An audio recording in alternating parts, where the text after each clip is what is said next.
So let's dive right in as some of President-elect Donald Trump's controversial cabinet picks work to win over members of Congress. Republican Senator Thom Tillis is warning that the pressure campaign to push through nominees could backfire. Speaking on Fox News yesterday, Senator Tillis criticized those who are threatening to fund primary challenges against Republican senators who've been critical of Trump's picks. What's amazing to me is how we're not even in the new administration, and we haven't even seen the background checks, which I know the administration is sending our way. So there's a lot of information that needs to be gathered, and these folks who are making primary challenges, running ads, they seem more like political opportunists than thoughtful members of the Republican Party. A lot of this are third parties that are making money from the fundraising campaigns to put some ads in there, but double-digit percentages are going into their pockets. Here's what I would tell them. If they really support President Trump's nominees, they should stand down and let the nominees win on their own merits, and I think most of them will. Members are not really swayed by these. If anything, they could create a structural problem for future nominees if they overreach. Kash Patel, who I'm working with because he's on my committee of jurisdiction, is going to enjoy solid Republican support on the Senate floor and coming out of the committee.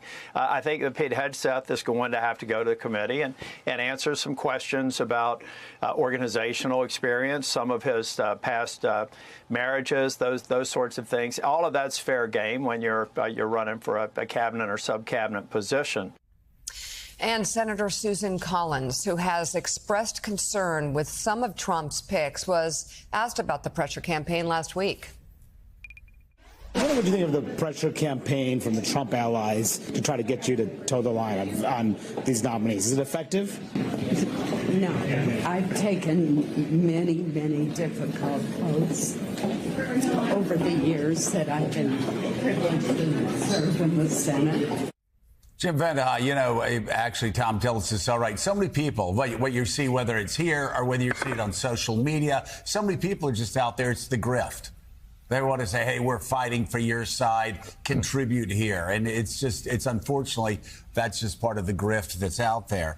But in this case, especially when you're dealing with the Senate, and Donald Trump's not even president yet, and there are all these threats that are flying around there, and we're going to get them, and we're going to shove it down their throat, and we're going to this, and we're going to that. I mean, you're talking about 4 senators, and you've probably lost Lisa Murkowski and Mitch McConnell on most of them, Susan Collins perhaps on some. What do you think about Thom Tillis's remarks that this could backfire? I think both things are true, right? I think senators are really annoyed by it. There's a ton of pressure. This is unprecedented in a transition to power to have people running ads, to be people already threatening to have a primary challenger, putting money into PACs to do just that. So it is annoying to the senators. But at the same time, it's effective. Look what happened with Joni Ernst in Iowa. She was so opposed to the defense secretary nominee. She was telling her colleagues about it. She was making not even very cryptic statements publicly about her opposition. And then she gets pummeled on X, gets pummeled in conservative media. A lot of money is spent back home. And suddenly she has to say, wait a second, maybe this could actually work after all. And so I think that pressure campaign is not going to abate. And I think a lot of senators, especially those who want to stick around for a long time, they are persuadable when that pressure comes. They do fear a well-funded primary challenge. They do want to endear themselves with the president-elect. And so I think that dynamic is going to be only intensified because there's several nominees that you've talked about a ton on the show that are very controversial, that senators, when you talk to them privately, have deep, deep, deep reservations about, yet they might hold those deep reservations, plug their nose and say, whatever, I want to go with the president because I don't want the consequences. Yeah, we just heard something, though, from Thom Tillis there. Pretty shocking. So most Republicans are going to be okay with Kash Patel. Yeah. A guy who has promised to throw journalists in jail. Let's just full stop here again. And there was a New York Times article saying, well, you know, because the Republicans have some problems with the FBI, then yes, Kash Patel is maybe the guy that they'll be supporting. There are 1,000 people you could put in to actually clean up the FBI, to overhaul the parts of the FBI that need to be overhauled, that doesn't have an enemies list, Thom Tillis, that doesn't have an enemies list of like 60, 62 people, and hasn't promised to go after them in power, and hasn't said, yes, we're going to go out and we're going to throw members of the press in jail. And yet Thom Tillis is like, yeah, well, you know, Republican. That is shocking. That again, that, you know, they're still looking at Hegseth, and they should. And I've heard, like you, still some problems for him. Tulsi Gabbard had a terrible week last week. But Kash Patel is like, oh, yeah, you know what? Yeah, the FBI's done some things that are wrong. So you're going to put somebody in, again, has an enemies list of over 60 people that he said he's going after, and said he's going to arrest members of the media that didn't follow along with Donald Trump's 2020 Stop the Steal conspiracy campaign. Are the Republicans really going to allow the next FBI director to be a person who has said that, who has done that? To this point, Patel has really benefited from the spotlight being elsewhere.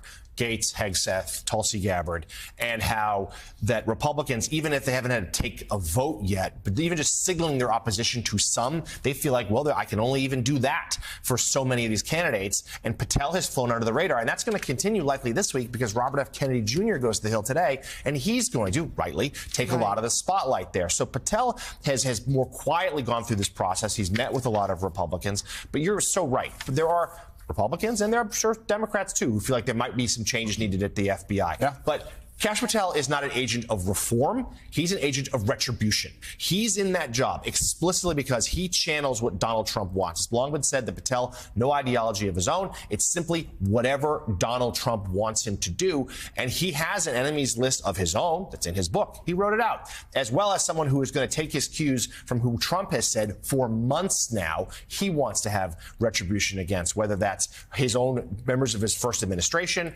lawmakers, members of the January 6th committee, members of the media. And Patel has shown no hesitation in signaling his support for that. And at least to this moment, Republicans on the Hill seem okay with it. He's promised to do it. He's promised to do it. He's promised. It's not that he's signaled. He's promised to do it.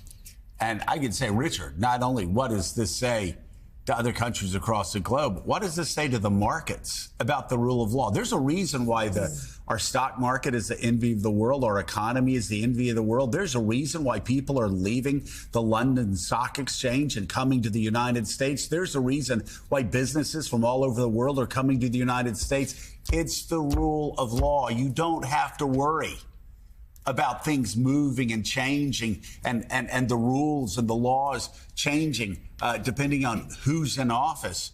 Somebody like Kash Patel, who said, I have an enemies list of 62 people, and I promise you I'm going to arrest journalists, and I'm going to get them criminally or civilly, whatever it takes. That's Orban.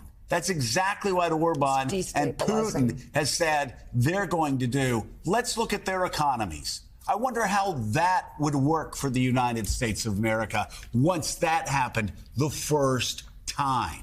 Two thoughts. Rule of law is the proverbial oxygen of a society and an economy. And you don't notice it's missing until it's missing, by which point it's a little bit late. So it is. It's central. It's foundational to all that we are. Second of all, one would have thought if you were the FBI director, you've got enough real challenges on your hand. We still have terrorism to worry about. Indeed, we could have more terrorism to worry about, given what's going on, say, in Syria, potentially. Right. Last I checked, we have serious crime problems in this country.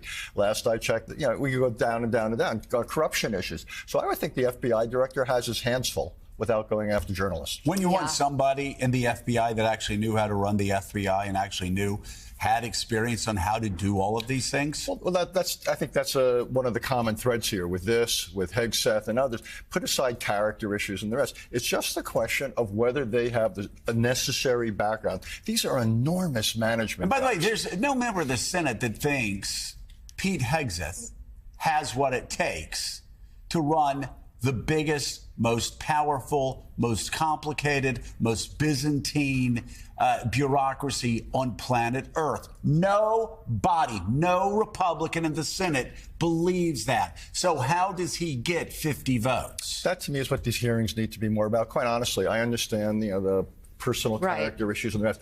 What I actually think these hearings ought to be about is whether this person has the qualifications, the backgrounds, the experience, yes, the judgment, I get it, to do these big, important, powerful jobs. And so if you're thinking like this incoming president, who is often self-interested, and to him, a strong economy is the definition of strength to him. And I think the point that you've just made is one of the more important ones, is how does this ultimately impact the success of Donald Trump and the strength of Donald Trump?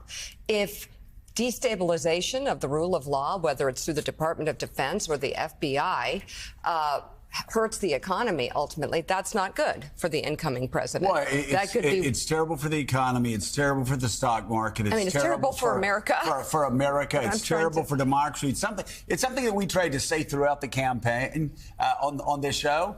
We said, okay, yes, this is a challenge to American democracy. It's also a challenge to American capitalism if you destabilize constitutional norms and you destabilize the rule of law.